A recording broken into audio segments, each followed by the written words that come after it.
देखु मो ना हूँ त्रिनाथ गमांग मु भारतीय जनता पार्टी प्रार्थी मु आज मोर नामांकन पत्र दाखल करछि।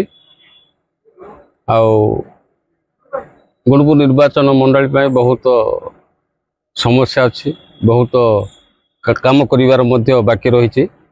आमर डबल इंजिन सरकार जदि आसे ताहले निश्चित भाव से कार्य गुड़ाक आम संपूर्ण करने चेष्टा करूँ। मोर मुख्य मुद्दा हूँ गुणपुर 13 लाइन आमर गोपालपुर विषम कटक प्रत्येक ब्लॉक जमती बड़ बड़ प्रोजेक्ट इरिगेशन प्रोजेक्ट करने मोर ये अच्छी।